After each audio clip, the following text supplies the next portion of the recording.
Caprice nangunguna sa botohan sa Kapuso housemates.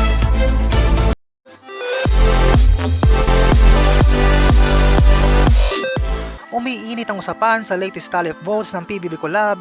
Usap-usapan ngayon online ang umano'y latest tally of votes sa Pinoy Big Brother Celebrity Collab Edition 2.0, kung saan ayon sa mga haka-haka ng netizens, si Caprice ang nangunguna bilang posibleng big winner. Base sa kumakalat na impormasyon sa social media, sinasabing may 69.57% of votes umano nakuhang suporta ni Caprice, isang malaking porsyento na lalong nagpaingay sa pangalan niya sa iba't ibang fan groups at online communities. Gayunpaman, wala pang opisyal na kumpirmasyon mula sa pamunuan ng programa hinggil sa nasabing tali. Patuloy pa rin hinihintay ng publiko ang opisyal na anunsyo kung saan sino nga ba ang tunay na nangunguna sa botohan. Sa kabila ng mga espekulasyon, isang bagay ang malinaw, mas lalong umiinit ang laban papalapit sa big night at mas tumitindi ang suporta ng bawat fandom para sa kanilang bets. Mananatili kaya si Caprice sa tuktok hanggang sa huli? O may magaganap pang malaking pagbabago sa resulta kina Hit, Princess at Ashley? Abangan ang mga susunod na anunsyo at patuloy na tumutok sa Pinoy Big Brother Celebrity Collab Edition 2.0. For more videos, just don't forget to like, share, and comment, and don't forget to subscribe!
For more videos, just don't forget to like, share, and comment, and don't forget to subscribe!